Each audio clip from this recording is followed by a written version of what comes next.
मैंने कितनी बड़ी बात कही थी, कठिन मत वचन मत बोल, पर निंदा और झूठ तज, साँझ जवाहर कोल। ये कठिन वचन और मृदु वचन ये चरणान युग में है। करणान युग तो कहता है वचन योग है, बस वचन योग है ना। वचन खोटे बोलो तो वचन योग है, चोखे बोलो तो वचन योग है। करणान योग तो वचन योग को पकड़ता है, बस इससे ज़्यादा उसको कोई मतलब नहीं।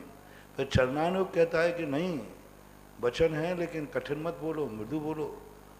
तो जो हमने इसलिए सत्य के 4 भेदों का डिवाइडेशन किया था, अवक्तव्य कौन सा सत्य है, वक्तव्य कौन सा सत्य है। क्योंकि प्रातःकाल का जो प्रवचन आजकल क्या है, प्रवचनों में थोड़ा छोटे लोगों को समझ में कम आ रहा हो। क्योंकि इस साल मैं प्रवचन थोड़े से ऊंचे इसलिए दे रहा हूँ कि सारे दुनिया के सभी विद्वान घर में बैठे हैं। हर साल सारे विद्वान प्रवचन देने में लगे थे, सब बुद्धू बुद्धू सुनते थे, सामान्य लोग सुनते थे, इसलिए उनको छोटी भाषा में बोलता था, व्यवहार की भाषा में बोलता था, घरेलू भाषा में बोलता था। तो लोग कहते थे महाराज जी आप तो बिल्कुल बहुत लिबरल और बहुत छोटे लोगों को बोल रहे हैं। तो हमने कहा श्रोताओं को देख करके भी तो बोला जाएगा। इस बार सारा जितना प्रवचन वर्ग था, जितना विद्वान, हजारों लोग अभी सब मंदिरों में जाते थे, सब घरों में बैठे हैं। इसलिए प्रवचनों को थोड़ा विद्वान श्रोताओं की दृष्टि में रख करके ही दे रहा हूँ। आज के सत्य का प्रवचन साधारण लोगों के सिर पर से, विजय धुर्रा कह रहा था महाराज प्रवचन तो पूरा सिर पर से निकल रहा है, हमने कहा विद्वानों के सिर में घुस रहा है।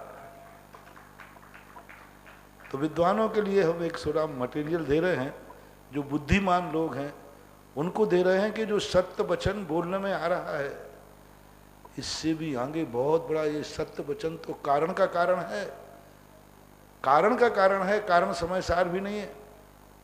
और कार्य समय सार रूप जो सत्य रूप है वह तो अवक्तव्य भी होता है। ऐसा राजी से नीरू जैन, दीनदयाल नगर, सागर, गुरुवर नमोस्तु। महाराज जी, निष्क्रियाणी चा सूत्र से धर्म अधर्म और आकाश द्रव्य जो है निष्क्रिय है, तो ये निष्क्रिय होकर के हम लोगों को सहयोग कैसे कर सकते हैं? ये कहा था ना उसमें, स्थानांतरण नहीं होते। विद्यमान तो है, परिणमन तो है, उत्पाद व्यय ध्रुव तो उनमें है, क्योंकि वो स्थानांतर सब में व्याप्त है। व्याप्त होकर कहाँ खिसकेगा? किसी चीज को अपन सांचे में पूरी फिट कर दें, अब वो कहाँ हिलेगी? धर्म द्रव्य, आधार्म द्रव्य, कृष्ण सब रूप से व्याप्त है, पूरे रूप में व्याप्त है। अब वो चलना फिरना उनका हो ही नहीं सकता। जीव और पुद्गल तो छोटे से देर में रहते हैं, खाली स्थान हो तब तो वो चले, खाली स्थान है ही नहीं, उनको पूरा का पूरा व्याप्त है। ऐसा पवन अंजना जैन, परसोरिया, सागर, गुरुवर नमोस्तु। महाराज जी, इनकी जिज्ञासा है कि जब जीव समस्त कर्मों से मुक्त होकर के सिद्ध बन जाता है तो सिद्धालय में भी जाता है, तो वहां भी ये सब द्रव्य उपस्थित रहते हैं क्या? सभी द्रव्य उपस्थित है, वहां भी द्रव्य है। एक भी द्रव्य वहां ऐसा नहीं जो नहीं हो, सब द्रव्य। जीव वो स्वयं है ही। अजीब पुद्गल आदि द्रव्य वहाँ हैं, धर्म द्रव्य है, अधर्म द्रव्य है, आकाश है, काल है, सभी द्रव्य। 3 लोक में ऐसा कोई भी स्थान नहीं है जहाँ संपूर्ण द्रव्य न पाए जाते। तो महाराज जी, वहाँ सिद्ध पर्याय में इन द्रव्यों का उपयोग क्या है? जब हमने सब कर्मों का नाश कर दिया, अब कुछ करना नहीं है हमें, तो भी क्या बात हो गई? उनका उपयोग है। ठहरेंगे तो कहाँ? आकाश में। रोकेगा तो अधर्म द्रव्य। उनमें भी जो प्रति समय अनंत सुख आ रहा है, वो वर्तना कराने वाला तो काल द्रव्य ही है। कोई भी दुनिया में स्वतंत्र होकर के भी स्वतंत्र नहीं है, कहीं ना कहीं से तो निमित्त नैमित्तिक संबंध है ही।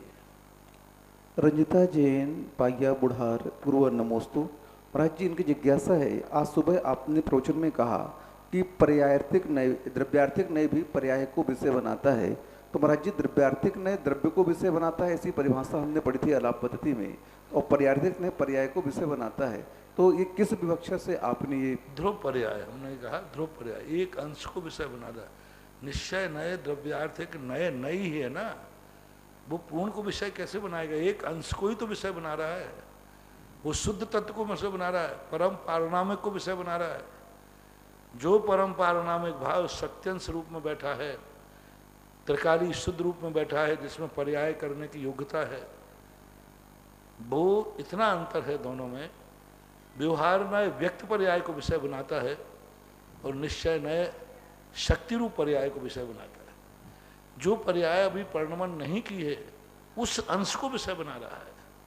अभी पर्याय रूप परिणत नहीं है लेकिन पर्याय रूप परिणत करेगा, ऐसे उन सत्य अंशों को शक्ति को विषय बना रहा है। ऐसा मंजू महेन छावड़ा जयपुर, गुरुवर नमोस्तु। महाराज जी, इनकी जिज्ञासा है कि जीव राशि अनंत अनंत है आपने कहा था, और उससे भी अनंत अनंत आकाश है। तो महाराज जी, इनकी जिज्ञासा है कि जो भगवान का केवल ज्ञान है तो उस ज्ञान से बड़ा है क्या ये अनंत अनंत?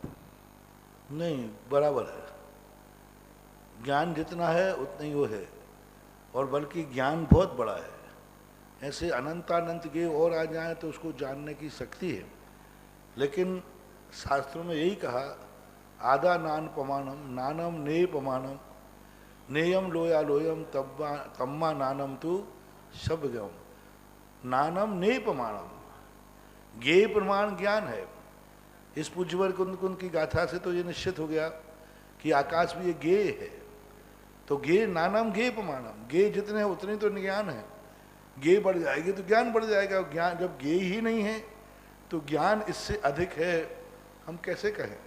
पहले ज्ञेय बढ़ाओ तब देखा जाएगा। इस गाथा से तो यही है कि ज्ञान और ज्ञेय, आकाश से ज्ञेय है तो लोलोक आकाश जितना है उतना ही ज्ञान है। पंडित राजकुमार जी शास्त्री, नेहा नगर सागर, गुरुवर नमोस्तु। महाराज जी, इनकी जिज्ञासा है कि लोकाकाश और अलोकाकाश जो सिद्धांत ग्रंथ में आते हैं, तो महाराज जी इनको हम कैसे जाने कि ये लोकाकाश है और अलोकाकाश है? इसका भेद करने वाली कौन सी रेखा है? धर्म द्रव्य और अधर्म द्रव्य। धर्म और अधर्म द्रव्य की जहाँ सीमा है वही लोकाकाश है, और धर्म अधर्म की सीमा खत्म हो जाती है वहाँ अलोकाकाश है। शास्त्रों में स्पष्ट रूप से कहा, धम्मा धम्मा कालो पुग्गल जीवाय संति जाव दिया आया से सो लोगो तत्व पर दो अलोगुतु। ये जहाँ 6 द्रव्यों का 5 द्रव्यों की समष्टि है, धम्मा धम्मा कालो पुग्गल जीवाय संति जाव दिया, धर्म अधर्म पुद्गल और जीव और काल द्रव्य जहाँ हैं वही अलोकाकाश। महाराज जी, वो तो ठीक है, आपने बता दिया, लेकिन उसकी सीमा कैसे पता चले कि यहाँ तक अलोकाकाश है, यहाँ तक अलोकाकाश है? देखने में तो इस श्रद्धान का विषय मात्र बन रहा है। आप जाके देखा ना, और क्या बात है। देखा है अपन लोग, बहुत बार देखा है, लेकिन अपन लोगों को एक इंद्री बन के गए। ऐसे 3 लोक की सीमा, ऐसी एक भी सीमा नहीं है जिस सीमा पे अपन नहीं गए हो, लेकिन वहाँ एक इंद्री बन के गए तो पता ही नहीं कि सीमा है कि क्या सीमा है। बाकी कोई बाधा नहीं, केवल ज्ञान और अवध ज्ञान में तो आती ही है। अक्षय चैन दोषी, किशनगढ़, गुरुवर नमोस्तु। महाराज जी, इनकी जिज्ञासा है कि जो 5 द्रव्य हैं उनको अवगाहन लोकाकाश दे रहा है, तो लोकाकाश को अवगाहन कौन दे रहा है? अलोकाकाश। और अलोकाकाश स्वयं प्रतिष्ठित है अपने आप। तो उसके आगे कुछ नहीं है क्या महाराज जी लोकाकाश? नहीं, कुछ नहीं, खाली स्थान वगैरह कुछ? स्व प्रतिष्ठित वो है ही, संपूर्ण वही है। खाली स्थान जब हो, एक विज्ञान ने कहा कि पृथ्वी के बाहर यदि हमें 1 कदम रखने को जगह दे दी जाए तो हम सारी पृथ्वी को खिसका देंगे। अरे पृथ्वी के बाहर जगह हो तो देंगे, है ही नहीं ऐसा। निर्मला जी जैन बड़ौत, गुरुवर नमोस्तु। महाराज जी, सर्वावधि और परवावधि का जो ज्ञान आपने बताया कि वह असंख्यात से भी असंख्यात को ज़्यादा जानता है, तो महाराज जी वह अनंत के बिल्कुल पास ही कहलाएगा क्या? नहीं, अनंत को नहीं कहलाता है। असंख्यात लोग भी असंख्यात में ही आते हैं। योग्यता है, शक्ति है। अब लोक के बाहर कुछ है ही नहीं, लोक के बाहर कोई रूपी द्रव्य है ही नहीं, तो जानेगा क्या? शक्ति की अपेक्षा कहा, व्यक्ति की अपेक्षा तो लोक के बाहर अवध ज्ञान की गति नहीं है। संजय जैन, नेहा नगर सागर, गुरुवर नमोस्तु। महाराज जी, इनकी जिज्ञासा है कि आपने आज जो उपकार के बारे में बताया कि पुद्गल द्रव्य का उपकार है, जीवन मरण सुख दुख, तो जीवन मरण ये उपकार समझ में नहीं आता महाराज जी। सुख और जीवन तो अच्छा लगता है, लेकिन मरण और दुख उपकार कैसे हो सकता है? आपने पूरा प्रश्न नहीं सुना उसके बीच में। मैंने उपकार शब्द को व्यवस्थित किया था कि उपकार का अर्थ नहीं कि तुम्हें अच्छा लगे, उपकार का अर्थ है तुम्हारे लिए जो करता है। कांटे का उदाहरण दिया था, कांटा आपको लग गया दुख देने में, दुख देने का कार्य किसने किया? यहाँ जो निकटता से तुम्हारा कोई कार्य है करे वो उपकार की कोटि में आया, क्योंकि सुख दुख भी है, दुख भी उपकार के अंतर्गत। रूढ़ भाषा में उपकार उसे ही कहते हैं जिससे तुम्हारा उपकार होता हो। सिद्धांत भाषा में उपकार उसे कहते हैं तुम्हारे कार्य को कोई भी करता है, चाहे वो अच्छा हो या बुरा हो, कार्य तुम्हारा है और कर्ता दूसरा है, उसको उपकार नाम से कहा। मैंने परिभाषा बनाई थी उसमें। ब्रह्मचारी कमलेश जैन जी कक्का जबलपुर, गुरुवर नमोस्तु। महाराज जी इनकी जिज्ञासा है, क्या गुणों के भी गुण और पर्याय होती हैं और क्या पर्यायों के भी पर्याय और गुण होते हैं? गुणों के गुण नहीं होते, निर्गुणी गुणा। गुण अपने आप में स्वतंत्र है। गुणों की पर्याय होती, पर्याय की कोई पर्याय नहीं होती। पर्यायों को गुण संज्ञा कह देते हैं उपचार से, लेकिन पर्याय पर्याय है, गुण गुण है। विकास जैन शास्त्री कटनी मध्य प्रदेश, गुरुवर नमोस्तु। महाराज जी इनकी जिज्ञासा है कि ज्योतिष शास्त्र में बहुत सारे योग आते हैं, पुष्कर योग, त्रिपुष्कर योग, द्विपुष्कर योग, अमृत सिद्धि योग, सर्वार्थ सिद्धि योग, गुरु पुष्य योग, ये जितने भी आते हैं महाराज जी, इनका हमारे जीवन में क्या प्रभाव पड़ता है? ये जीवन ऐसे होते हैं जैसे अपने किसी दिशा की तरफ अपन जाएं और सामने से धूल भरी आंधी आए तो हमें चलने में बाधक बनती है, आंखों में किरकिरी कर देती है। ऐसे ये जो नक्षत्र आदि हैं, ये अनुकूल प्रतिकूल हवाओं के समान हमारे लिए साधक बाधक होते हैं।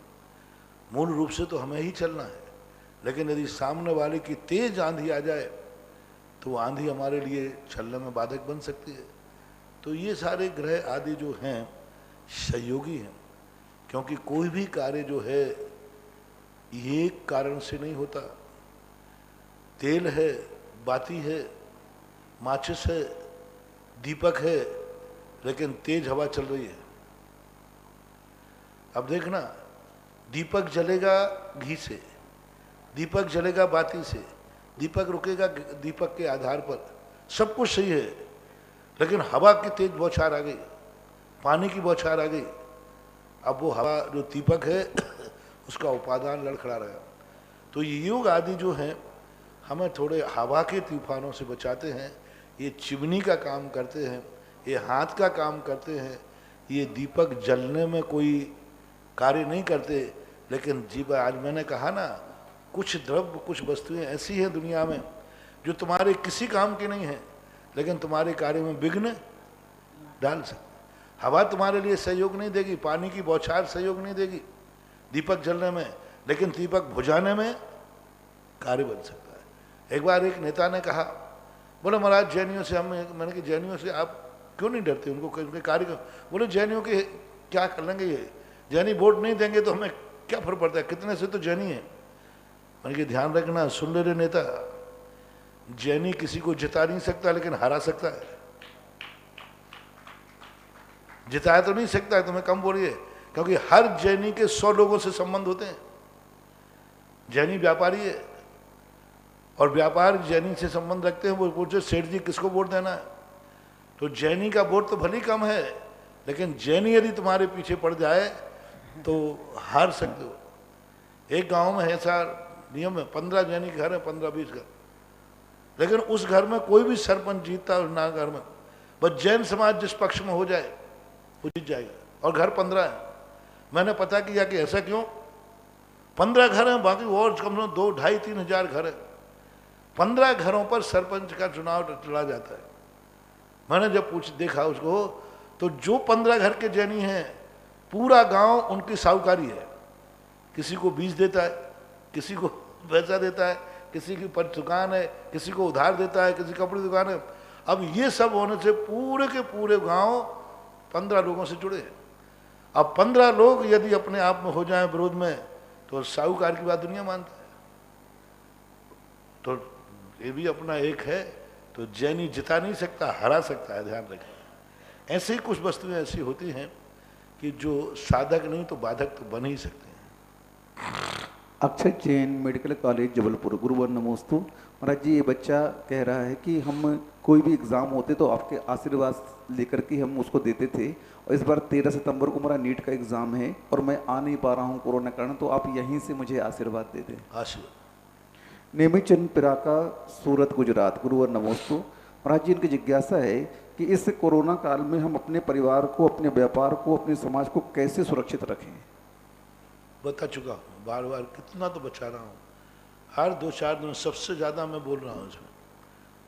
कितना बोल दिया, कोई सुरक्षित रखने को तैयार नहीं। कोरोना कोई बीमारी नहीं है, ये बीमारी इतनी सीधी सादी सरल है, किसी घर में जबरदस्ती नहीं घुस रही है। अब तुम ही खुद बाहर आ रहे हो तो कोरोना क्या करे? कोरोना कहता है बाहर मेरा राज है, अंदर में आऊंगा नहीं। अब तुम खुद बाहर जा रहे हो तो क्या करे? असावधानी की बीमारी है, सावधान वाले को कोई बीमारी नहीं। मुकुल जैन, सूरत। गुरुवर नमोस्तु। महाराज जी, हम लोग जो दिन भर में पाप करते हैं, कहते हैं प्रतिक्रमण करने से वो पाप दूर हो जाते हैं, तो मात्र प्रतिक्रमण करने से पाप दूर कैसे होते हैं महाराज जी? प्रतिक्रमण करने से कम ये महसूस तो होता है कि ये पाप है। प्रतिक्रमण नहीं करें तो पाप ही महसूस नहीं हो। तो मैंने कहा था कि कोई पाप बहुत समय से करने के बाद फिर वो पाप ही नहीं लगता, वो आदत में आ जाता है, अभ्यास में आ जाता है। इसलिए प्रतिक्रमण करने से कम ये एहसास तो होता है कि यह कार्य गलत है, और जब गलती का महसूस होगा तो हमारी उस पाप को करते समय गृद्धता, लोलुपता कम होती है, और धीरे धीरे फिर एक दिन छूट भी सकता है। श्रीमती चंदा, डॉक्टर मगन जैन, आष्टा। गुरुवर नमोस्तु। महाराज जी, इनकी जिज्ञासा है, 10वें अध्याय में 9वें सूत्र पर आया है प्रत्येक बुद्ध बोधित, तो प्रत्येक बुद्ध बोधित का अर्थ क्या है महाराज जी? 10वें अध्याय में 9वां सूत्र आया है प्रत्येक बुद्ध बोधित ज्ञान, बुद्ध ज्ञान, तो ये कहलाते हैं अपने आप में दूसरों के द्वारा बोधित किए गए निमित्त के द्वारा किसी को ज्ञान मिला। बाल सफ़ेद देखकर वैराग हो गया, दर्पण में चेहरा देख के वैराग हो गया। ये तीर्थंकर के साथ भी होता है? क्यों नहीं होता? तीर्थंकरों के साथ भी होता है। अंकित जैन, कोटा। गुरुवर नमोस्तु। महाराज जी, इनकी जिज्ञासा है कि जैन धर्म में उपवास के लिए कहा गया है, तो उपवास में अन्न का त्याग तो कर देते हैं सब कोई, लेकिन क्रोध, मान, माया, लोभ, इन सब का त्याग क्यों नहीं करते हैं? उस दिन और क्रोध आएगा और परिग्रह की बात करेंगे, तो मूल त्याग उपवास के दिन में अन्न का होना चाहिए कि अंतर की कसायों का होना चाहिए? ऐसे प्रश्न वही कर रहा है जो उपवास नहीं कर पाता। अरे वो कम से कम कुछ तो कर ही रहा है, तुमसे तो वो भी नहीं बनते। ये बातें आप लोगों को शोभा नहीं देते, हम मुनिराज लोग कहें तो बात बनती है। जो उपवास करता है वो कहे कि बाहर के उपवास करने से क्या होगा, अंदर के उपवास करो। जो एकासन ही नहीं कर रहा वो कहता है उपवास करना। अरे काय क्या उपवास करने से होता है, कसायों को जीतो। क्यों? स्वयं एकासन भी नहीं कर रहा पट्टा। जिसने प्रश्न किया होगा उससे पूछ लेना, वो 10 लाख में कितने उपवास कर रहा है। तो ऐसा करने वाले लोग कहते हैं दान देने से क्या होता है, सब मान को देते हैं। वही कहता है जो दान नहीं देता है। ऐसा प्रश्न कर करके आप बहुत बड़ा पाप कमा रहे हैं। हमारे यहाँ बहुत श्रेष्ठ है, पूजपात स्वामी ने कहा, भली वो कसायों को नहीं जीत पा रहा है, लेकिन द्रव्य से भी यदि धर्म कर रहा है तो वो नियम से अकाम निर्जरा करके और स्वर्ग को तो प्राप्त करेगा। धूप से छाया बली, कसायों को जीतना चाहिए। लेकिन ऐसे 10 लाख क्षण पर्व जहाँ सब लोग व्रत उपवास करने में अपनी पूरी ताकत लगा रहे हैं, ऐसे प्रश्न करके उनको हतोत्साहित करना तुम्हारे बुरे दिन आने का लक्षण है, तुम्हारी बदकिस्मती का लक्षण है ऐसे समय पे। क्योंकि ऐसे समय तो उत्साहित करो। इनका महाराज ये कहना है कि ये भी छूटना चाहिए। नहीं, वो तो सब बातें कहवे की हैं। एक कसाय छूटना चाहिए, ये तो अनादिकाल से कहते हैं, अनंत काल तक करते रहोगे। कम से कम जो कर रहा है उसकी प्रशंसा करो। आकांक्षा जैन, फरीदाबाद। गुरुवर नमोस्तु। कोई मान कसाय से दान दे रहा है, दे ही तो रहा है, ले तो नहीं रहा।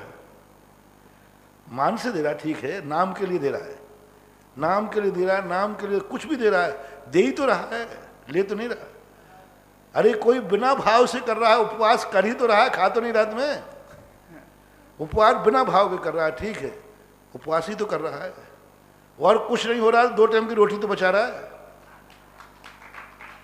अरे कुछ नहीं कर रहा है, ठीक है, दो टाइम की रोटी बनाई, एक टाइम की रोटी के 100 रुपया लगा था, तो कम से कम उसने 200 रुपया बचाए तो घर के। लॉकडाउन में तो वो भी महत्वपूर्ण है। वो भी महत्वपूर्ण है। ये क्यों नहीं सोच रहा है कि कम से कम उसने 2 टाइम का, एक व्यक्ति बेचारा चूल्हे पर रोटी बनाती, वो महिला को बनाना पड़ता, मेहनत करना पड़ता, तो कम से कम 2 टाइम की रोटी छोड़ी तो उसने कम से कम 2 टाइम की रोटी बचाई तो है, देश के लिए कुछ तो दिया ही है। तूने तो डकार करके और कुछ नहीं दिया। कसाएं तो जीती नहीं और 2 टाइम की रोटी और डकार गया। आकांक्षा जैन फरीदाबाद, गुरुवर नमोस्तु। महाराज जी जैन परिवार की है और अदर कास्ट में इसकी शादी हुई, तो ये आपके प्रवचन रोज सुनती है, तो आपके प्रवचनों में जो सास ससुर की सेवा की बात आती है, तो महाराज जी कहते हैं हम सेवा करने तैयार हैं, लेकिन अब हम टीचर हैं, हमारा छोटा बच्चा है और कोरोना काल में मुझे छोड़ करके जाना पड़ता है, तो वो उनको संभाल नहीं पाते हैं, तो मेरे भाव उनके प्रति खराब होते हैं, तो महाराज जी फिर मैं क्या करूं इसके लिए? ऐसी समस्याओं को हम समाधान नहीं कर सकते। अच्छे लोगों के समाधान कर सकते हैं, जिन लोगों ने उपद्रवी में से पहले बचा ली हैं। ऐसे उपद्रवी लोगों की समस्याओं का समाधान मेरे पास नहीं।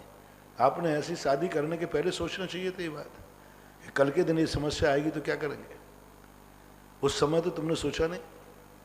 अब सोचने के बाद क्या होता है? अब सोचने के बाद आप साधु की मर्यादा से बाहर हैं।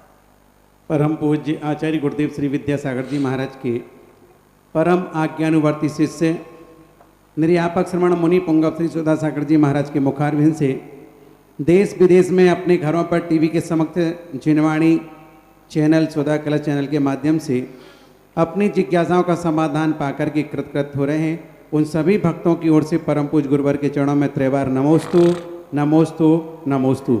इस क्षेत्र पर चल रहे पावन वर्षा योग के अवसर पर भक्ति कलश की स्थापना के परिवार के भाव जगे हैं। श्रीमती शकुंतला श्रेयांश जैन बानिया, वाकलीवाल परिवार, महावीर नगर 3rd कोटा। शकुंतला जी और हसित के जन्म दिवस के उपलक्ष्य में हमारे सुरेश जी पटवारी परम पूज्य महाराज श्री के आशीर्वाद से इस कलश की स्थापना करेंगे। स्वर्ण दान हेतु क्षेत्र पर 21,000 रुपये की राशि शैलेंद्र कांत जैन बड़े बाबा की वेदी के लिए, धर्मपत्नी अंजू, पुत्रगण अर्चित, अक्षत, चंदनगढ़ निकट जैन मंदिर सहारनपुर उत्तर प्रदेश। 5100 रुपये की राशि निर्मल जैन, श्रीमती पूनम जैन, समस्त बड़ारी परिवार नीमच मध्य प्रदेश। 5100 रुपये की राशि राजेंद्र कुमार अविनीश जैन जीरामन परिवार गुना। और इस क्षेत्र पर चलने वाले असीमकालीन भक्तांबर में एक नाम आया है बिजौलिया के लिए, बीना जैन परिवार अलवर। चांदखेड़ी चंदोदय तीर्थ विश्व की सबसे मनोज्ञ सौम अलौकिक और सौम्य मुद्रा के धनी आदिनाथ भगवान के समक्ष चंदोदय तीर्थ में भी विधान करने की भावना भाई है। चांदखेड़ी के लिए जो परिवार आपके आशीर्वाद से सुरक्षित हुआ है, पटतापुर निवासी मोहल्ला लक्ष्मीलाल केसरी मल, जयंती, दिलीप, राजेश, पंकज, दीपेश, मनीष, रवि, संदीप, कौशिक, तीर्थ महिम, समस्त पिंडारमिया परिवार, आदिनाथ कॉलोनी पड़तापुर। दूसरा नाम आया महाराज श्री, एक 1.5 वर्ष का बेटा है दिल्ली में, सोमित जैन, जिन्होंने इस तपोदय तीर्थ पर भी बड़े बाबा की वेदी में 60 ग्राम गोल्ड दिया था और उन्होंने चांदखेड़ी चंदोदय तीर्थ के लिए भी 51,000 रुपये की राशि विधान कराने की भावना भाई है। इन सभी भक्तों के सम्मान में जोरदार ताली हो जाएंगे। सहसकूट जिनालय बिजौलिया में जो तपोदय तीर्थ बन रहा है उसके लिए एक नाम आया, श्रीमती तारा देवी लक्ष्मण दास जी के सुपुत्र पवन, पौत्र निहित, क्षमा, पुत्री सौम्या ऐसी जैन आगरा परिवार। प्रथम जिज्ञासा महाराज श्री अंशु जी गोदा कोटा से परम पूज्य गुरुवार के चरणों में त्रैवार नमोस्तु। महाराज जी, संसार में कितनी बार ऐसा होता है कि हमें सामने वाले व्यक्ति की बुराइयों के बारे में पता होता है और वह हमें अच्छा भी नहीं लगता, फिर भी हमें उससे अच्छा व्यवहार दिखाने के लिए करना पड़ता है और चुनाव में जब खड़ा होने पर भी मजबूरी में वोट भी डालना पड़ता है। तो गुरुवर यह क्या मायाचारी में आएगा? गुरुजी, अभी पंचम काल में तीर्थंकर प्रकृति का बंध हो सकता है क्या? मायाचारी के भेद अनेक हैं। व्यवहारिकता है, मजबूरी है, अथवा सामने वाले के प्रति हमारा दुष्ट भाव है। तो ये सब भावों के ऊपर आश्रित हैं। एक माँ बेटे से मायाचारी करती है, दूध में पानी मिला देती है, मजबूरी में बेटे से कुछ चीज़ छुपाती है, बेटा खर्चीला है, उससे छुपा करके झूठ बोलती है, मेरे पास कुछ है ही नहीं। एक पत्नी अपने पति से झूठ बोलती है क्योंकि वो जुआड़ी है। तो अब ये मायाचारी छल कपट उसके भावों के ऊपर आश्रित है, किस भाव से किया। और आज तीर्थंकर प्रकृति का बंध नहीं होता है। अगली जिज्ञासा विजय भाई धुर्रा। परम पूज्य गुरुदेव के पावन श्री चरणों में देश भर के श्रावक संस्कार शिविर में ऑनलाइन भाग ले रहे भक्तों की ओर से कोटि कोटि बारंबार नमोस्तु नमोस्तु नमोस्तु। पूज्य गुरुदेव, आप अपनी साधना से विगत 27-28 वर्षों से श्रावक संस्कार शिविर में आ रहे शिविरार्थियों को दोपहर की क्लास में अमृत पान कराते हैं। अपनी साधना से वो सब देते हैं जिसकी कल्पना शिविर में आने वाले शिविरार्थी को यहाँ आने के बाद ही समझ पाता है। गुरुदेव, बहुत से शिविरार्थी चाह रहे हैं, बार बार फोन लगा रहे हैं कि ऐसा हमें कुछ मिले। एक शिविरार्थी ने भावना रखी है कि गुरुदेव, स्वर विज्ञान क्या होता है और स्वर से हमारे जीवन में क्या लाभ हो सकता है, हमें स्वर की साधना कैसे करना चाहिए और हम इसका अपने जैन जीवन में किस तरह से उपयोग करें कि ये हमारे लिए कार्यकारी हो। पूज्य गुरुदेव के चरणों में नमोस्तु। शिविरार्थियों के लिए सब कुछ दे रहा हूँ। दोपहर में मैं 2 घंटे की क्लास लेता था, अभी भी 2 घंटे की ले रहा हूँ। स्थान बदला है, कार्यक्रम नहीं बदले। यहाँ का स्थान के स्थान पर घर घर का स्थान हुआ है। ईमानदार शिविरार्थियों के लिए अभी भी सब कुछ मिल रहा है, जय हो, जय जो उनको चाहिए। और बेईमान भी शिविरार्थियों के लिए तो यहाँ आकर के भी कुछ नहीं दे पाते हैं। विनोद भैया जगाते ही जगाते पूरे समय निकल जाता है, तो लेने वाले को तो सब दे ही रहे, उसी के लिए मेहनत कर रहे हैं। शुर विज्ञान एक ऐसी अपने खुद की आत्मा की शक्ति है जो हमारे श्वासोश्वास ही हमारे जीवन के अच्छे बुरे का संकेत देती है, और इसका बहुत बड़ा प्रभाव अपने जीवन में है। इसका ज्ञान अध्ययन कर सकते हैं व्यक्ति। शुभचंद्र महाराज ने ज्ञानार्णव के अंदर स्वरों के संबंध में विशद व्याख्यान किया है, वहाँ से इसकी जानकारी कर सकते हैं। गुरुदेव, चंद्र स्वर और सूर्य स्वर के संबंध में ये जिज्ञासा है कि उसका मैं उपयोग शिविरों में कई बार इसको बता चुका हूँ। शिविर में ध्यान लगा करके, जो पुराने शिविरार्थी हैं उनने तो नहीं किया होगा, कोई नया मुल्ला होगा इसलिए पूछ रहा होगा। शिविरार्थी होगा तो, क्योंकि हर शिविर में मैं चंद्र सुर आदि को सबके लिए बताता हूँ। बाएं नथने से जो निकलता है वो चंद्र सुर है, दाएं नथने से निकलता है वो सूर्य सुर है। और ये चंद्र और सूर्य सुर, इनका समय होता है, मुहूर्त होता है। जब शुक्ल पक्ष की एकम दोष तीज को प्रातःकाल यदि चंद्र सूर्य निकलता है तो समझ लेना कि तुम्हारा अच्छा दिन निकलने वाला है। तो ऐसे 3-3 दिन के बाद इनके पहर बदलते, दिन बदल, मुहूर्त बदलते, 3 घंटे ये 3 घंटे ये। सुषुम्ना जब होता है तो वो ध्यान सामायिक आदि के लिए इष्ट होता है। बारंबार नमोस्तु नमोस्तु नमोस्तु। अगली जिज्ञासा अरविंद जैन शिवरार्थी कानपुर जयपुर निवासी। मेरेश गुरुवर के चरणों में नमोस्तु। महाराज श्री, तत्वार सूत्र की कक्षा में बहुत कुछ सरल भाषा में आपके मुखारबिंद से समझने को मिल रहा है, इसके लिए हम आपके बहुत ही कृतज्ञ हैं। आज दोपहर की कक्षा में अजीब द्रव्य के संबंध में जो आत्मा के प्रदेश संकोच विस्तार का जो वर्णन तत्वार सूत्र जी में आया है, उसमें मेरी जिज्ञासा है कि यदि सौधर्मिंद्र विक्रिया रिद्धि से अपने शरीर को कई जगह भेज देता है तो उसमें आत्मा के प्रदेश का फैला देना या संकुचित होना, इस पर पूज्य गुरुवर विस्तार से समझाने की कृपा करें। जैसे जैसे शरीर बनाएगा आत्मा के प्रदेश वहाँ तक फैल जाएंगे। मान लो यहाँ से किसी सौधर्म ने शरीर बनाया, सम्मेद शिखर भेज दिया, तो यहाँ से लेकर सम्मेद शिखर तक बराबर आत्मा के प्रदेश बीच में भी रहेंगे। तो जहाँ जहाँ उनकी विक्रिया होती है उतने प्रमाण उनके आत्मा के प्रदेश फैल जाते हैं, और जब वो विक्रिया वापस लाते हैं आत्मा के प्रदेश संकोच को प्राप्त हो जाते हैं। अगली जिज्ञासा रिकॉर्डिंग के माध्यम से। हे मेरे इष्ट गुरुवर, आपके चरणों में तनसुख बालावत भिलवाड़ा का 3 बार नमोस्तु। हे गुरुवर, आपने तत्वार सूत्र जी में बताया कि या तो केवल ज्ञाता को जान लो, नहीं तो विस्तार से समझो। तो इसमें मेरी जिज्ञासा है, केवल ज्ञाता को जानने से ही जानने हेतु सामायिक या ध्यान में सोहम शब्द का ध्यान करते हैं तो ज्ञाता को जानने की पूर्ति हो सकती है या नहीं? सोहम शब्द पिंडस्थ में आता है या पदस्थ में आता है? कृपया इसकी विधि विस्तार से समझाएं। नमोस्तु गुरुवर। तो आप लोगों को ये ध्यान बताए ही नहीं गए। आपको ज्ञान में, आप लोगों को ध्यान किसी आवश्यक में नहीं है, आप लोगों का जाप है। पूरी प्रतिमाएं आदि तुम्हारी सबको देखी हमने, किसी भी प्रतिमा में सामायिक है, ध्यान नहीं है। ध्यान मुनियों के उसमें आता है, मुनियों के गुणों में आता है। आवश्यकों में आता है, कायुत्सर्ग, देश से उत्सर्ग, ध्यान। तो आप लोगों के लिए तो यही है कि आपका जो ध्यान है वह जो ज्ञाता है, देव साध गुरु, उनकी आज्ञा मानना ही ध्यान है। वो तुम्हारे लिए जो संकेत दे दें वही है। सोहम का अर्थ है वह मैं हूँ। सोहम शब्द कहने लगा, लेकिन अज्ञानी व्यक्ति को सोहम कहने का अर्थ क्या?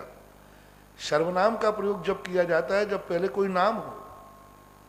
यदि अज्ञानी से कह दूंगा सोहम सोहम, तो अब सोहम क्या? वह मैं हूं, क्या हूं?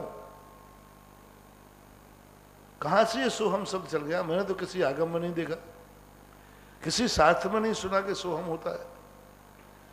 सोहम होता है पहले अनंत भगवान को जानो और फिर अनंत भगवान का ध्यान करने के बाद कहो जो तू है वह मैं हूं, सोहम।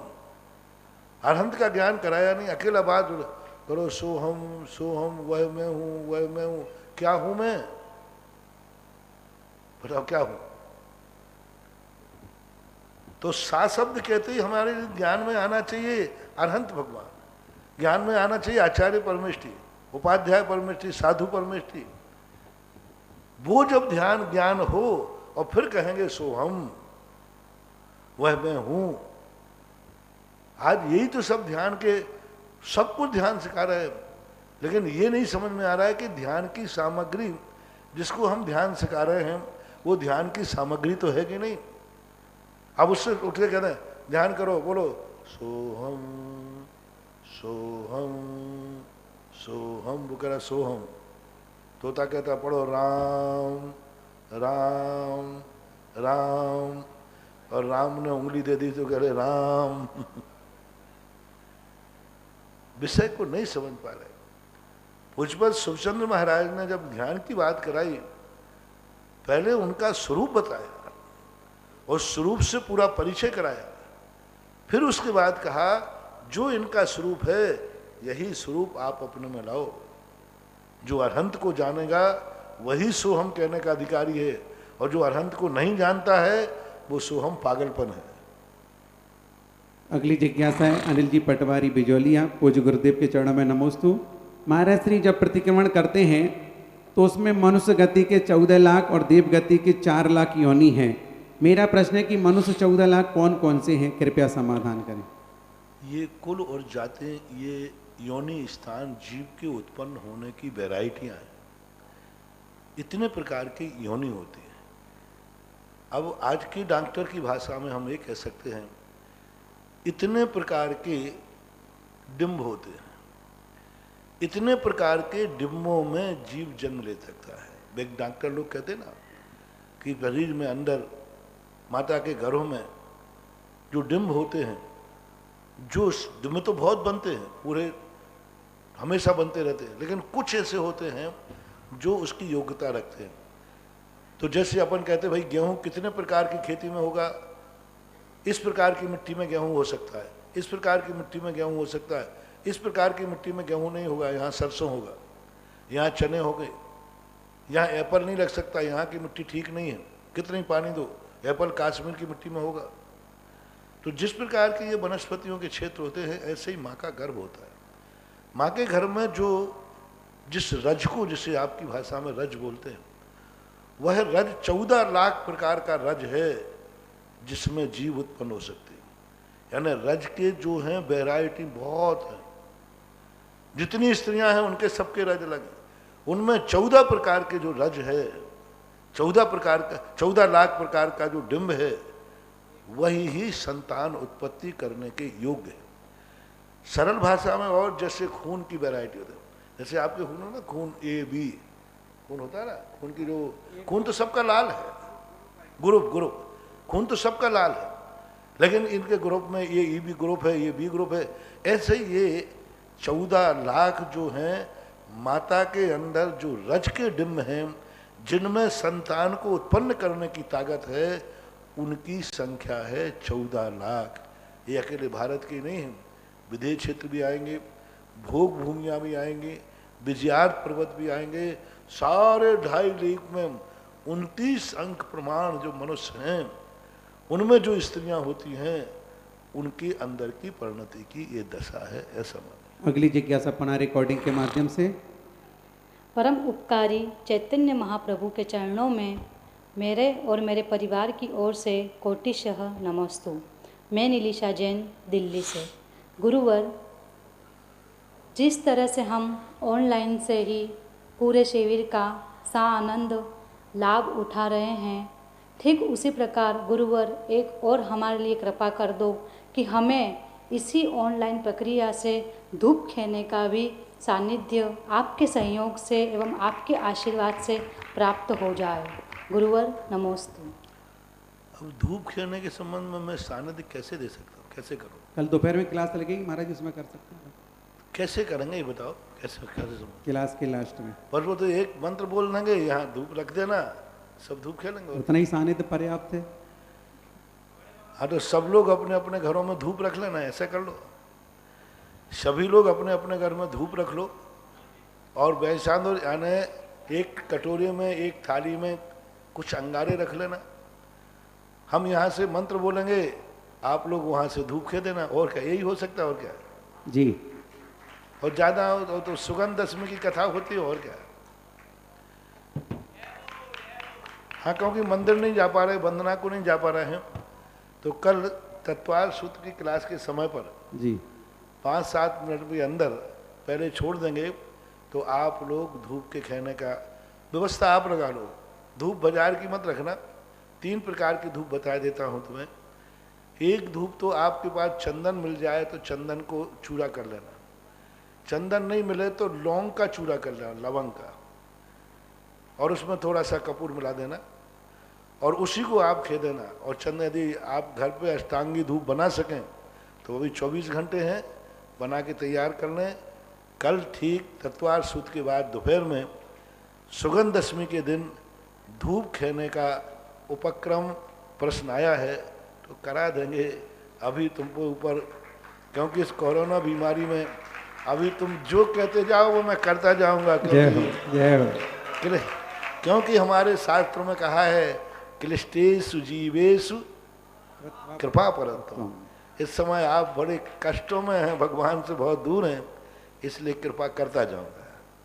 कल सभी लोग ठीक 4:30 से लगभग 4:45 के बीच में तैयार रहेंगे। पहले क्लास चलेगी, फिर महाराज जी के मुखारबिंद से धूप का कार्यक्रम होगा, इस बात का ध्यान रखिए। अगली जगह जिज्ञासा कथा कहाँ, तत्वार सूत्र कर दें। जिज्ञासा, तीर्थोद्धारक, भक्त वत्सल, भक्तों की हमेशा भलाई सोचने वाले, शांति धारा की महिमा जन जन तक पहुंचाने वाले मेरे आराध्य गुरुवर निर्यापक श्रमण मुनि पुंगव 108 सुधा सागर जी महाराज के श्री चरणों में चित्तौड़गढ़ से राजकुमार बज मेरा और मेरे परिवार का कोटि कोटि नमन।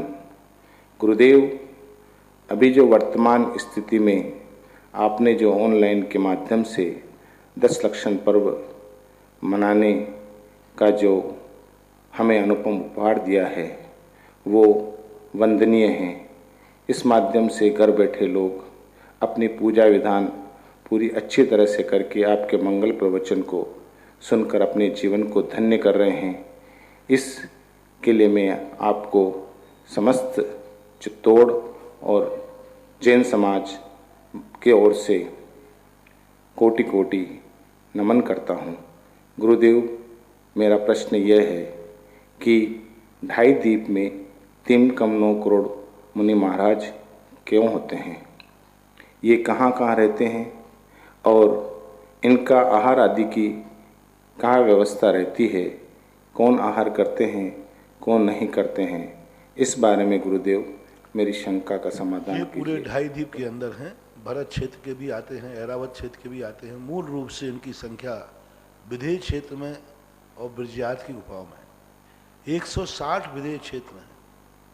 उन 160 विदेह क्षेत्रों में बहुतायत हजारों एक एक आचार्य के संग में, जब यहीं पंचम काल में भद्रबाहु संघ में 24,000 से सते एक एक आचार्य, एक एक साधु की उम्र वहाँ एक एक पूर्व कोटि वर्ष की होती है। 84 लाख में 84 लाख का गुणा करने पर एक पूर्व होता है। ऐसे करोड़ पूर्व कोटि वर्ष की उम्र होती है। तो एक एक आचार्य के संग में लाखों लाखों मुनिराज होते हैं और वे सब आहारचर्या को निकलते हैं। श्रावकों की संख्या भी उससे कई गुनी होती है। जैसे यहाँ लगा लो, ऐसे ही वहाँ की स्थिति बनती है। और ये 2.5 द्वीप के अंदर पूरे मुनिराज होते हैं। सभी मुनिराज आहार को नहीं उठते। 6ठे 7 में गुरुस्थान में रहने वाले मुनिराज ही आहार के लिए उठते हैं। ऊपर के जो मुनिराज हैं 13वें गुणस्थान में सबसे संख्या अच्छी, लाखों की संख्या है 13वें गुणस्थान की, 2 लाख कुछ ऐसा आता है। तो ये सारा का सारा सर्वार सिद्धि के पीछे परिशिष्ट में जो दिया है वहाँ पूरी गणना गिनाई हुई है कि 3 कम 9 करोड़ कैसे होते। धबला पुस्तक 7 में भी 3 कम 9 करोड़ की संख्या गिनाई गई है। तो वहाँ से आप जान करके पूरे तो ये होते। और ये सब बहुत बड़े क्षेत्र हैं, कोई छोटे मोटे क्षेत्र थोड़ी है। भरत क्षेत्र से भी कई गुना क्षेत्र हैं, भरत क्षेत्र, विधेय क्षेत्र। और ऐसे विधेय क्षेत्र में 32 विधेय क्षेत्र एक मेरु संबंधी है। तो बहुत कम पढ़ते हैं। श्रावकों की संख्या ज़्यादा है, मुनियों की संख्या बहुत कम है। अगली जिज्ञासा पुनः रिकॉर्डिंग के माध्यम से। ललितपुर से शीलचंद जैन अनोरा परिवार का परम पूज्य निर्यापक मुनि पुंगव श्री सुधा सागर जी महाराज को त्रिवार नमोस्तु नमोस्तु नमोस्तु। हे गुरुवर, मेरी जिज्ञासा है, जब निश्चय रत्नात्रय से ही साक्षात मोक्ष पद की प्राप्ति होती है, तब व्यवहार रत्नात्रय की क्या आवश्यकता है? समाधान करें। ब्रह्मचारी भैया प्रदीप जी, ब्रह्मचारी भैया महावीर जी एवं बिजोलिया क्षेत्र कमेटी के पदाधिकारियों सबसे निवेदन है कि मुनि पुंगव सुधा सागर जी महाराज का दीक्षा दिवस आ रहा है। दीक्षा दिवस ओम शांति, ओम शांति। ठीक हो गया। तो आप लोगों से मेरा कहना, वो उसके प्रश्न क्या था? वो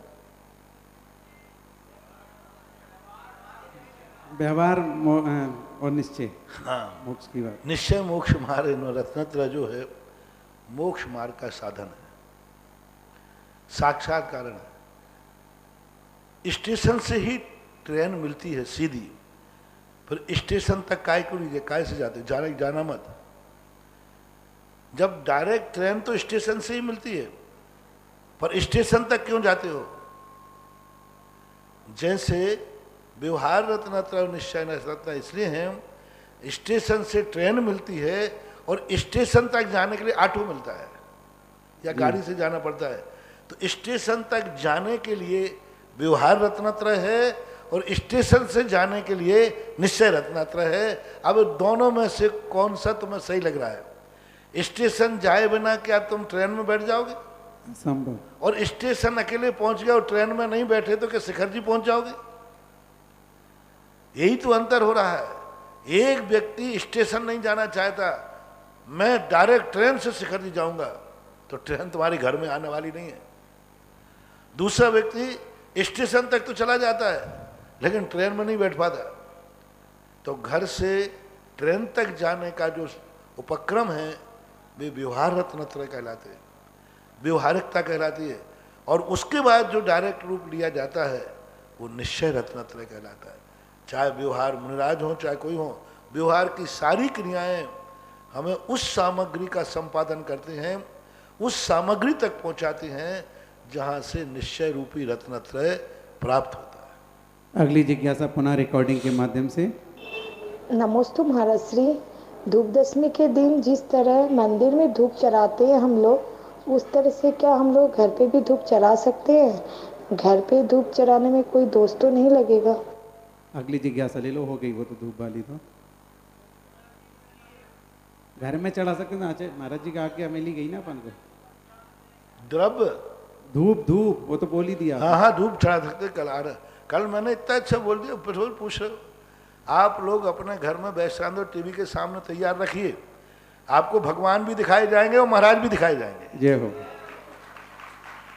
जैसे आप भगवान को देखकर अभी पूजा कर रहे हैं, ऐसा ही कल ठीक 4:45 से 5 के बीच में आपके लिए भगवान भी दिखेंगे, महाराज भी दिखेंगे और उनके सामने आपको धूप खेना है। और वो भी महाराज श्री के मुखारबिंद से मंत्रोच्चारण के साथ हम पूजा करेंगे। चलिएगा अगली जिज्ञासा। महाराज श्री के चरणों में तिरकालवान नमोस्तु। महाराज श्री में संतोष जैन भोपाल से। महाराज श्री आज मैंने बताया तत्वार सूत्र के 5वें अध्याय के 5वें सूत्र में रूपणी है पुद्गलाहा। तो ये पुद्गल रूपी है, तो इसके कौन कौन से रूप हैं और पुद्गल का क्या अर्थ होता है? नमस्ते। वहाँ हमने स्पष्ट किया था रूप का अर्थ कोई रंग नहीं है। रूप का अर्थ होता है छद्मस्त के ज्ञान का विषय बनना। जो छद्मस्त के ज्ञान का विषय बनता है उसको रूपी कहते हैं। रूपी से अकेले रूप वर्ण से मतलब नहीं है। स्पर्श से पकड़ में आ रहा है वो भी रूपी ही है, और जो गंध से पकड़ में आ रहा है वो भी रूपी ही है। कितने पदार्थ हैं जिनका कलर हमें नहीं दिखता, मात्र गंध आ रही है तो वो भी रूपी है। कितने पदार्थ हैं जो हमें दिखते नहीं हैं, कलर नहीं दिखता, कुछ भी छूने में आ रहा है, हवा, रूपी है। तो रूपी का अर्थ इतना ही होना है छद्मस्त के ज्ञान का जो विषय बनता है उसको रूपी कहो, मूर्तिक कहो, ऐसा माना जाए। अगली जिज्ञासा पुनः रिकॉर्डिंग के माध्यम से। हमारे और हमारे परिवार के इष्ट गुरुदेव जगत पूज निर्यापक श्रमण मुनि पुंगव श्री सुधासागर जी ऋषिराज के चरणों में हमारे परिवार गुरुवार मंडल समस्त मित्रों एवं दर्शनोदय अतिशय क्षेत्र कमेटी की ओर से कोटिशय नमोस्तु। गुरुजी, मेरी जिज्ञासा है कि आज जो आपने प्रवचन उत्तम सत्य धर्म पे दिया है, चारों अनुयोगों को आपने जिस तरह से अपने प्रवचन में ढाला है वो अद्भुत, अकल्पनीय, अतुलनीय है। इसके लिए हम सभी आपके उपकार को कभी नहीं भूल सकते। गुरुजी, मेरी तो सिर्फ एक यही जिज्ञासा है कि गुरुजी, यदि हम आपके प्रवचनों को रोज सुनते हुए उनको अपने जीवन में ढालें तो क्या हमारा कल्याण हो सकता है? क्या यह सत्य है गुरुजी? नमोस्तु। कल्याण के लिए प्रवचन नहीं तो हम काहे को गला बजाते। हमारा प्रवचन आचार्य जी के प्रवचन सुनते सुनते हो गया, आचार्य जी का ज्ञान सागर के सुनते सुनते हो गया। तो सब एक दूसरे के सुन के तो होंगे, क्योंकि देशना लब्धि के बिना सम्यक दर्शन होता नहीं, और गुरु के मुख से निकले हुए वचन ही देशना लब्धि का काम करते हैं। तो सम्यक दर्शन भी होगा तो देशना लब्धि से ही होगा। देशना को लब्धि बनाना है। देशना तो सुन लेते सब, लेकिन देशना लब्धि बन जाए, यानी हमारे ज्ञान के छह उपसम में आ जाए, हमारे ज्ञान की पर्याय बन जाए तो कल्याण हो सकता है। पंडित राजकुमार जी जैन शास्त्री नेहानगर सागर से। गुरुदेव के चरणों में नमोस्तु। महाराज श्री, मेरी जिज्ञासा है कि चौथे अध्याय में ज्योतिषी देव 2.5 दीप तक सुमेरु पर्वत की ही परिक्रमा लगाते हैं। यह है कर्णान योग दीपिका में त्रिलोक सार के आधार पर पंडित पन्नालाल जी साहित्याचार्य जी ने लिखा है, कृपया स्पष्ट करने की कृपा करें। हमेशा ध्यान रखना, हमने उस दिन भी तुमसे कहा था, प्रश्न तो हमने इसलिए छोड़ा था कि लोग थोड़ा सोचो तो सही। सभी लोग यहाँ के जो मेरु सूर्य चंद्रमा हैं वे सुदर्शन मेरु की चंद्रमा की परिक्रमा लगाते हैं। धातकी खंड के जो सूर्य चंद्रमा हैं वे 3 मेरु की परिक्रमा लगाते हैं। जैसे एक मान लीजिए है, यहाँ के जो चंद्रमा है विशेषता है इसी बीच वाली उंगली का घेरा लगाते हैं, क्योंकि इतने में अब यहाँ के जो चंद्रमा है वो इतना 3 मेरु का लगाएंगे, यानी धातकी खंड। और जो पुष्करार बार द्वीप के सूर्य चंद्रमा हैं वे 5 मेरु की परिक्रमा लगाते हैं, क्योंकि 5 मेरु बीच में आ गए। और वे यानी वे जाकर के पूरे घूमते हैं, तो पूरा घूमेंगे। जैसे 8 लाख है तो उसकी परिधि 8 3 24 लाख, यानी पुष्करवर द्वीप के जो द्वीप वो घूमेंगे 24 लाख योजन परिक्रमा लगाएंगे। यहाँ का जो मेरु, यहाँ के सूर्य चंद्रमा घूमेंगे 1 लाख जम्बू द्वीप की व्यास है, तो इसकी परिधि लगभग 3 लाख हो गई, क्योंकि परिधि व्यास से तिगुनी होती है। तो यहाँ के जो सूर्य चंद्रमा हैं मेरु के 3 लाख योजन की परिक्रमा लगाते हैं, ऐसा 24 घंटे के बाद, यानी 48 घंटे में एक सूर्य जो कल गया परसों आएगा। तो ये परिक्रमा 3 लाख। अब लवण समुद्र के लिए लगाएंगे तो वो लवण समुद्र की जो नाप है, सर्कल है, उतना लगाएंगे। धातकी खंड का जो सर्कल है लगभग 8 लाख योजन, 1 2 4 लाख, 4 लाख में। तो 4 लाख की परिधि कितनी हो गई? 4 3 12 लाख योजन का लगाएंगे। उसके बाद आगे का जो कालोदधी है 8, और उसके बाद जो पड़ता है, तो जो जितना द्वीप की परिधि है वो अपनी तो पुष्कर द्वीप की जब अपनी पूरी परिधि लगाएंगे तो ये पांचों मेरु बीच में आ जाएंगे। तो ये पांचों मेरु की परिक्रमा लगाते हैं। त्रिलोक सार त्रिलोक परिणति में सभी ग्रंथों में यही लिखा है। अगली जिज्ञासा है नीला जी गोदा बिजोलिया। मेरे गुरुवर के चरणों में मेरा और मेरे परिवार की ओर से बारंबार नमोस्तु। जब 23वें तीर्थंकर पारसनाथ अवतरित होने वाले थे तो आकाश से करोड़ों रत्नों की वर्षा होने लगी। वह 15 मास तक होती रही।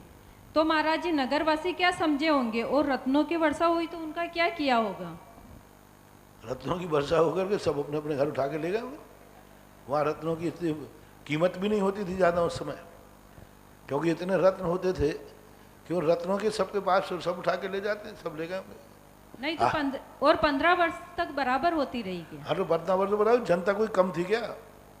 नवीनाथ के 56 करोड़ बराती थे, सब रिश्तेदारों को भेज देते, बांट देते, और क्या विनिमय हो जाता, व्यापार में आ जाता है। सब लोग सेठ लोग सब उठा के ले जाते हैं। नमोस्तु महाराज। अगली जिज्ञासा हरीश चंद जैन मानसरोवर से। गुरुवर के चरणों में नमोस्तु। महाराज श्री 16 कारण पर्व की जयमाला में आया है षट आवश्यक काल जो साधे सो ही रत्नात्रय आराधे। तो आवश्यक काल किसको बोला गया है?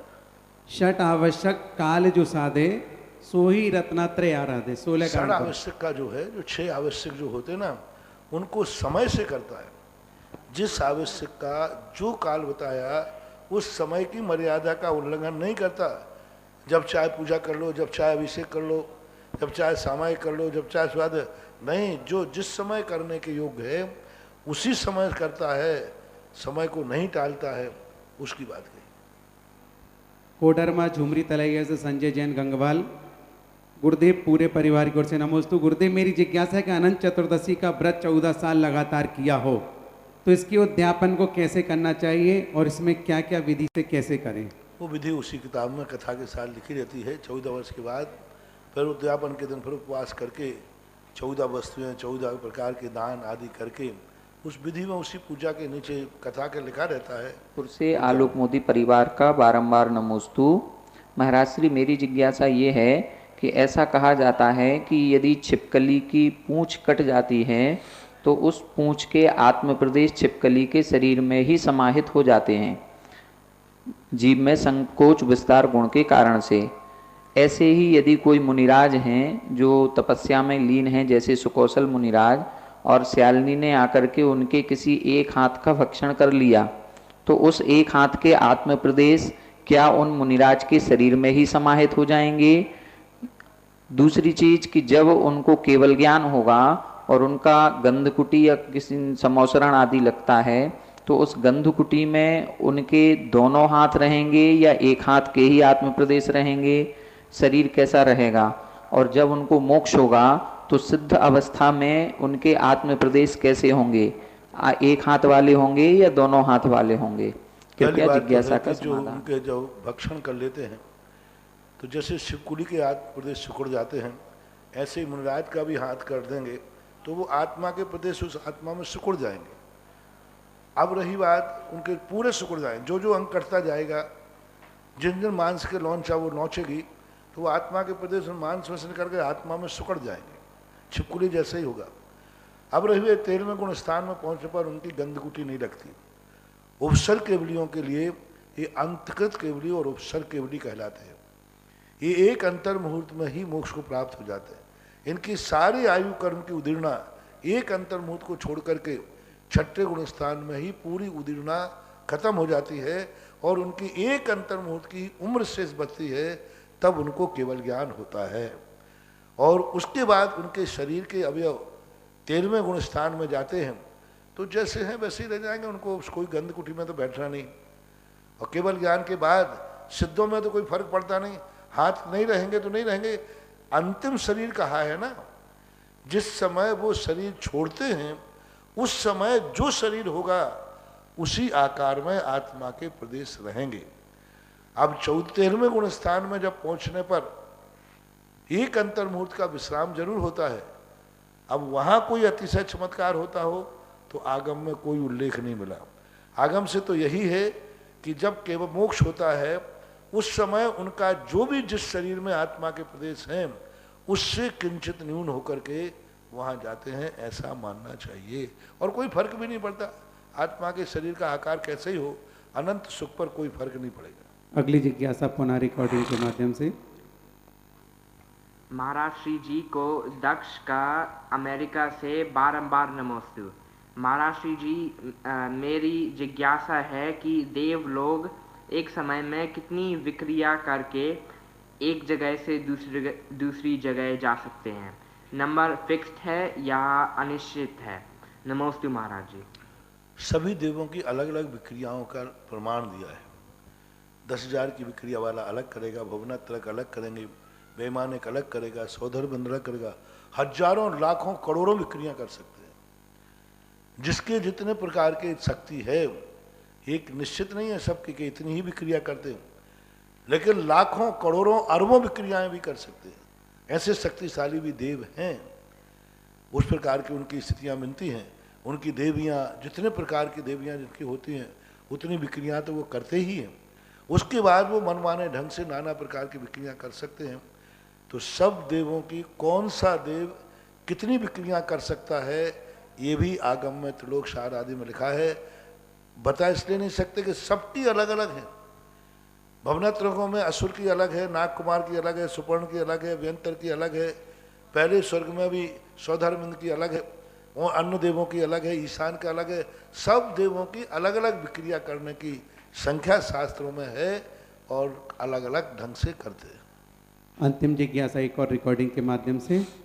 निर्यापक श्रवण 108 श्री सुधा सागर जी महाराज के चरणों में मेरा व मेरे परिवार का बारंबार नमोस्तु। महाराज श्री जी, मैं अनुपमा जैन यूएसए से। महाराज श्री जी, मैं आपके इस वर्ष के शिविर की शिवरार्थी हूँ। आपके आशीर्वाद से मेरे व्रत उपवास बहुत अच्छे से हो रहे हैं। अभिषेक से लेकर अष्टदव पूजा, तत्वास्तु पढ़ना, सामायिक व प्रतिक्रमण सारे नियमों का उत्कृष्ट रूप से पालन हो रहा है। महाराज श्री जी, मेरी एक जिज्ञासा है और एक जिज्ञासा मेरे 15 साल के बेटे की है, जो कि मेरे साथ नियम पालन में पूरी तरह से सहयोग कर रहा है, जिसने आपकी प्रेरणा से इस कोरोना काल में भक्तामर जी कंठस्थ कर लिया है और रोज पाठ करता है। तो मेरा प्रश्न यह है कि क्या हमें परमागम संस्थान, जो कि टोडरमल स्मारक संस्थान से संबंधित है, वहाँ के शास्त्री जी के प्रवचन व्याख्यान को सुनना चाहिए या नहीं? क्योंकि हमारे लिए क्या सही है क्या सही नहीं है का निर्णय करना मुश्किल हो जाता है। कृपया करके आप मार्गदर्शन करें। नमोस्तु महाराज। यदि विदेश में सुनाते हैं तो बताते, हमने से सुना है कि जितने एकांतमती पंडित हैं विदेश में तो सही बोलते हैं। विदेश में तो बोलते हैं कि अभी हमारे भारतवर्ष में मुनि महाराज हैं और मुनिचर्या होती है।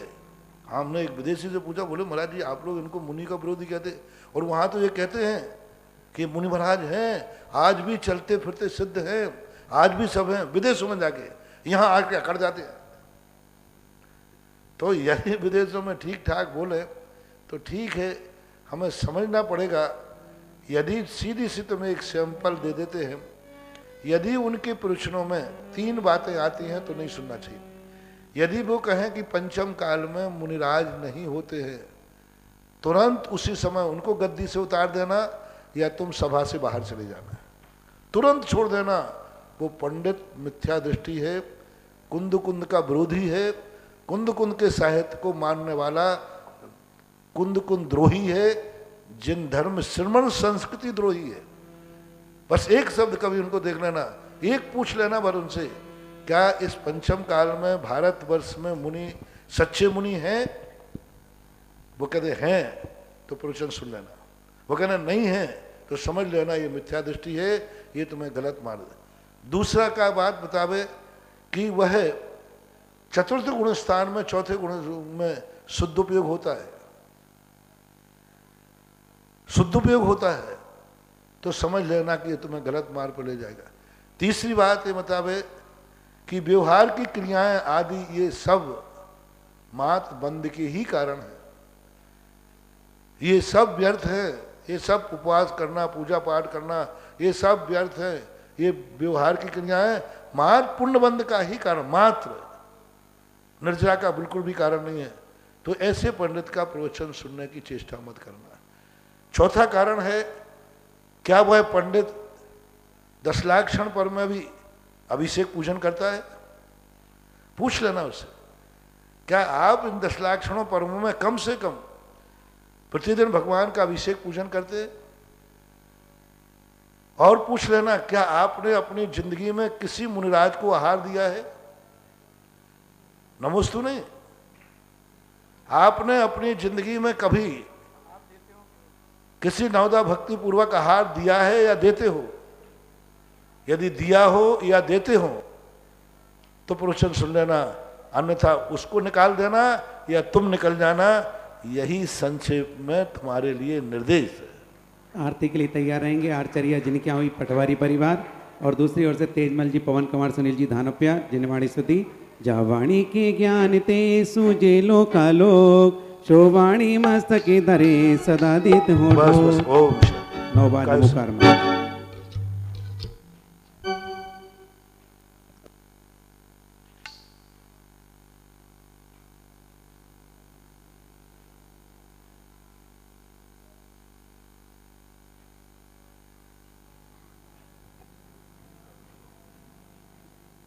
चलिए आरती के लिए तैयार।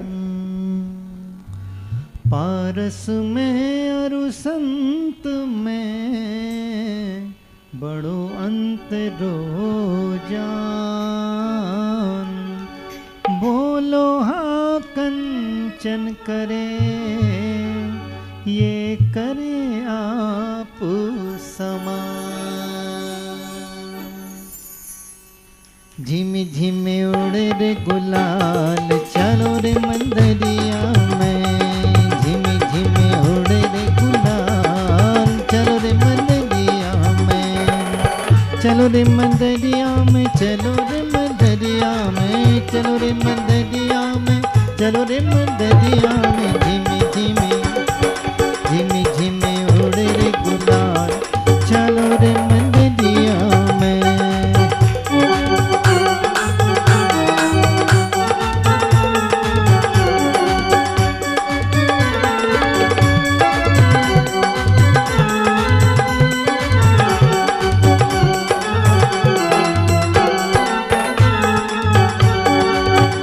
विधि मंगल आरती कीजे, विधि मंगल आरती कीजे, पंच परम पद भज सुख लीजे, पंच परम पद भज सुख लीजे।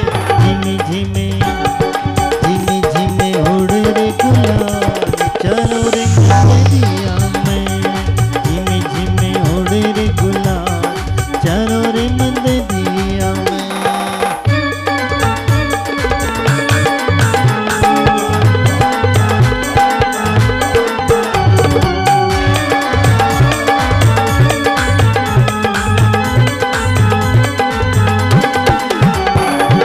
पहली आरती श्री जिन राजा, पहली आरती श्री जिन राजा, भवदद पार उतार जिहाजा, भवदद पार उतार जिहाजा। दूसरी आरती से धन केरी, सुमिरन करते मिटे भव फेरी, सुमिरन करते मिटे भव फेरी। झिमी झिमी झिमी झिमी उड़ रे गुलाल चलो रे मंदरिया में, झिमी झिमी उड़ रे गुलाल चलो रे मंदरिया में।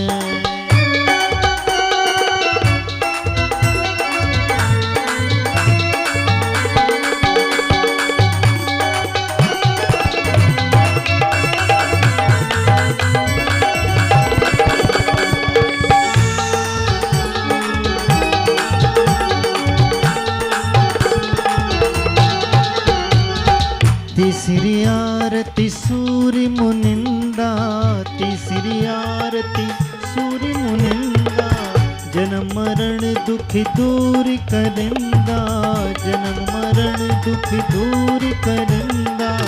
चौथी आरती श्री उविजाया, चौथी आरती सिर बिझाया, दर्शन देखत पाप पलाया, दर्शन देखत पाप पलाया। झिमी झिमे उड़े रे गुलाल, चलो रे मंदिरिया में। झिमी झिमे उड़े रे गुलाल, चलो रे मंदिरिया में।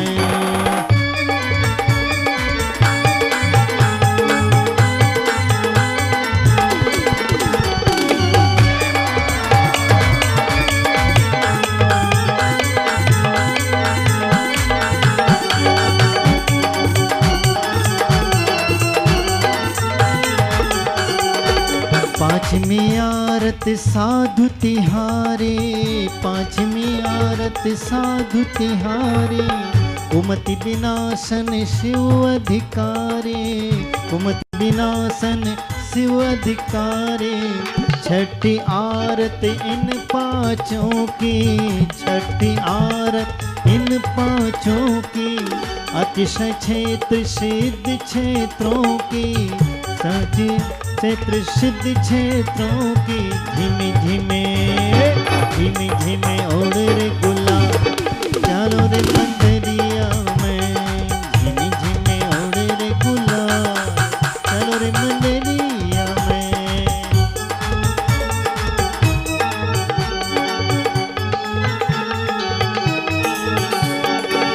चलते फिरते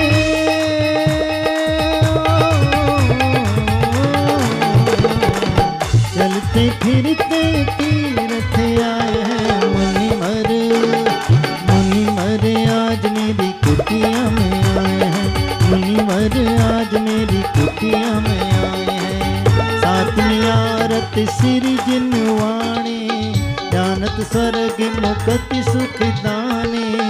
संध्या करके आरती कीजे, अपनो जन्म सफल कर लीजे।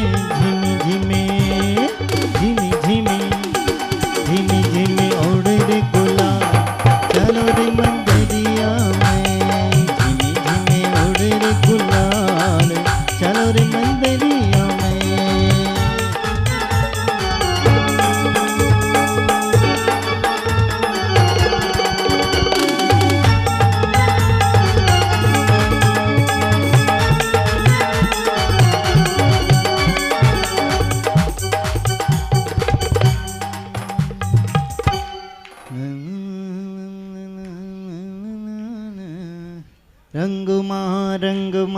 रंग मारे प्रभु थारे ही रंग में रंग गयो रे। रंग मारे प्रभु थारे ही रंग में रंग गयो रे।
भगवान कह के बुला रहो रे, प्रभु थारे ही रंग में रंग गयो रे।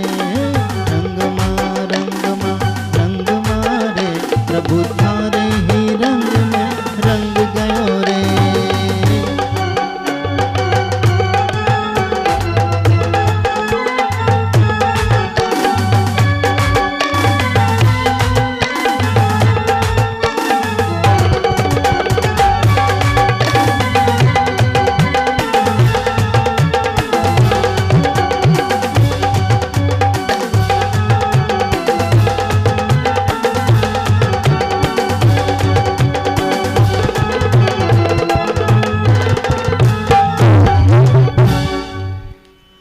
मनवा भक्ति में रम जाजे रे, सब धंधा ने छोड़ प्रभु के शरणों आजो रे।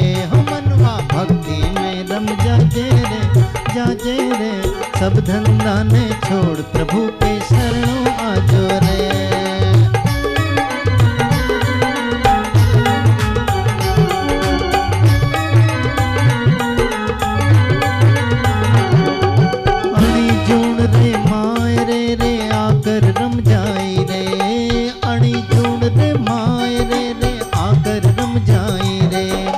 जीवन सफल होवेलो थारो, जीवन सफल होवेलो थारो, पांचों आंगलियां घी में रमा। ओ मनवा भक्ति में रम जाजे रे, सब धंधा ने छोड़ प्रभु के शरण आजो रे।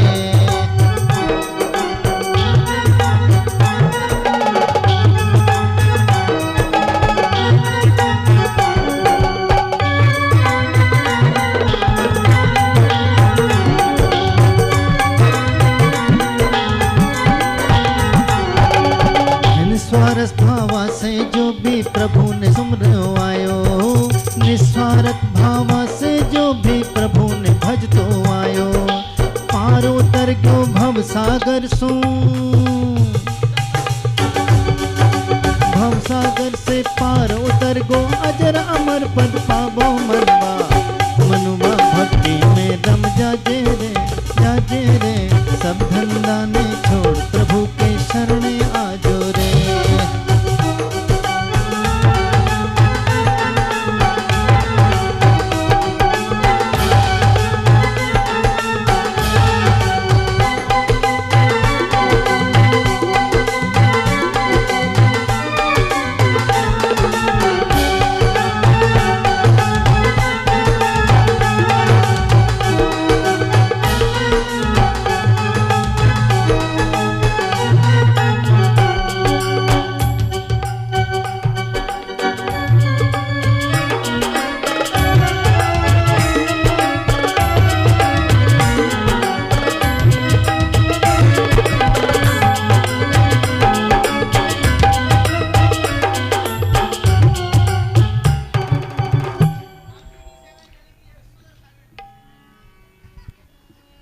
जय जय वर्धमान,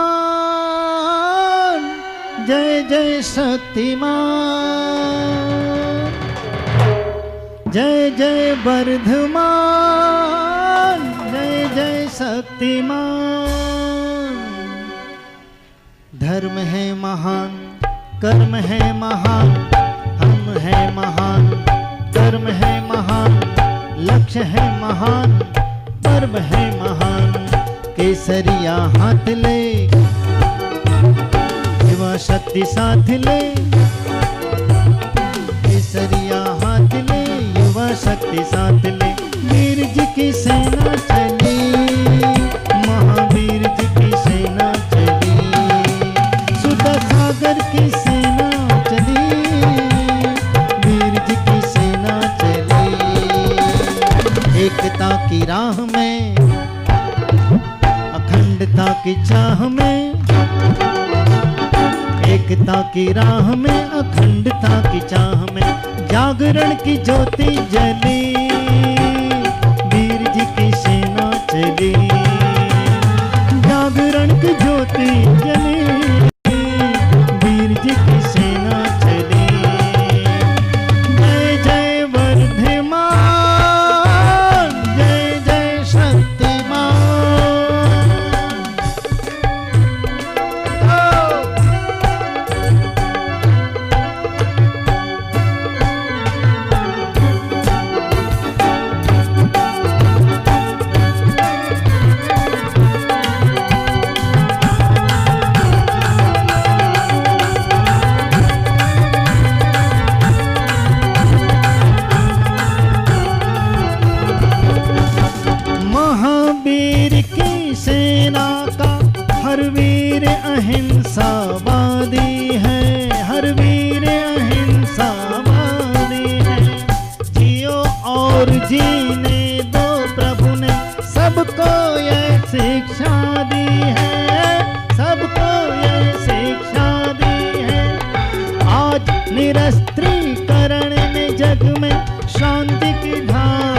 अस्त्र शस्त्र के बिना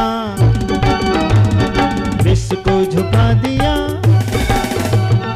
अस्त्र शस्त्र के बिना विश्व को झुका दिया। महावीर है महाबली, वीर जी की सेना चली। महावीर है महाबली, वीर जी की सेना चली।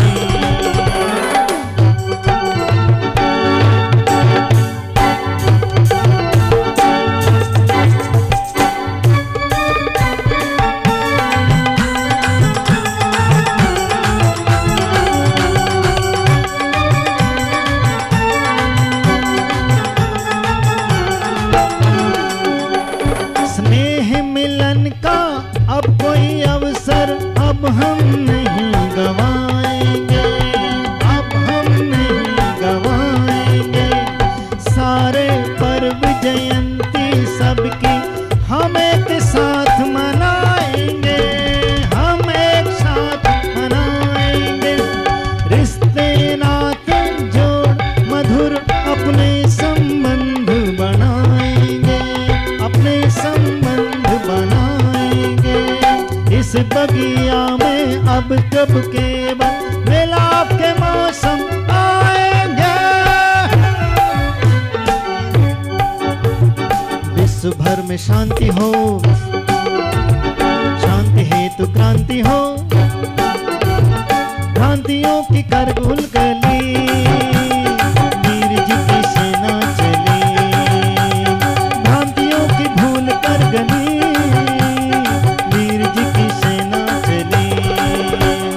जय जय वर्धमान, जय जय शक्तिमान, जय जय वर्धमान, जय जय शक्तिमान। महाराज साहब की आरती, महाराज जी की आरती।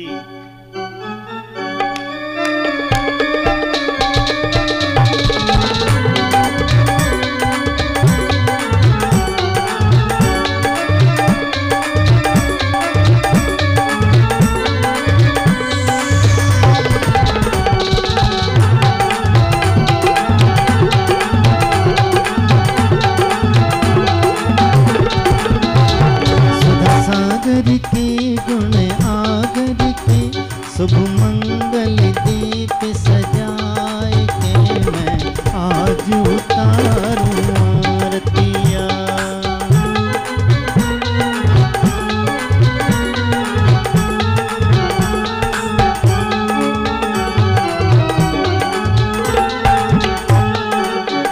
सुधा सागर के गुण आगर के शुभ मंगल दीप सजाए के मैं आज उतारूं आरतियाँ।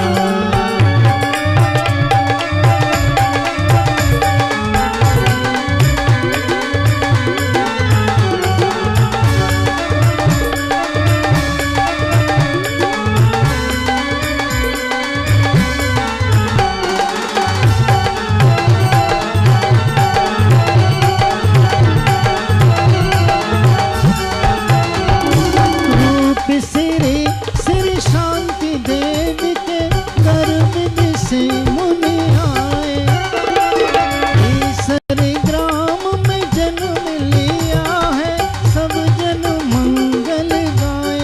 मुनिवर सब जन मंगल गाए। ना रागी की ना द्वेषी की ने आत्म ज्योति जगाए है। मैं आज उतारूं आरतियाँ। सुधा सागर के गुण आगर के शुभ मंगल दीप सजाए के मैं आज उतारूं आरतियाँ।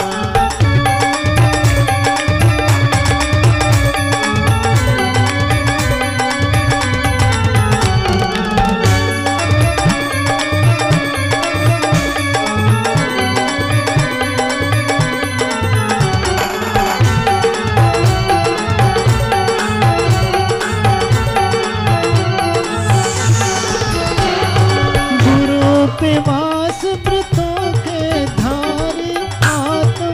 ब्रह्म बिहारी खड्गधार शिव पथ पर चल कर शिथिलाचार निवारी मुनिवर शिथिलाचार निवारी ग्रह त्यागी की वैरागी की ले दीप सुमन का थाल हो मैं आज उतारूं आरतिया सुधा सागर की गुण आगर की शुभ मंगल दीप सजाए के मैं आज उतारूं आरतिया।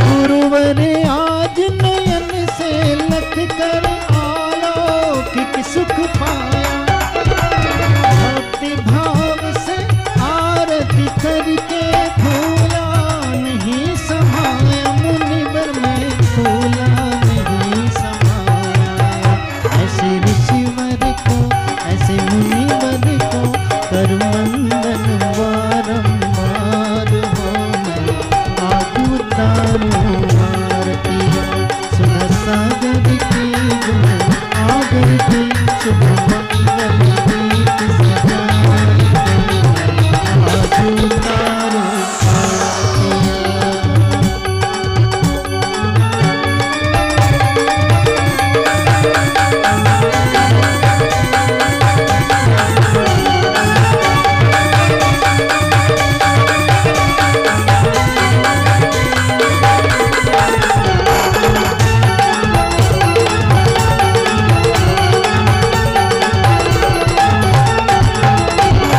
बड़े भाग्य से आस के युग में ऐसे मुनिवर आए महावीर का मार्ग बताने स्वर्गों से यहाँ आए मुनिवर जी स्वर्गों से आए गुरु भक्ति ही गुरु शक्ति ही मेरे जीवन का आधार हो मैं आज उतारूं आरतिया सुधा सागर की विद्या सागर की ले आत्म ज्योति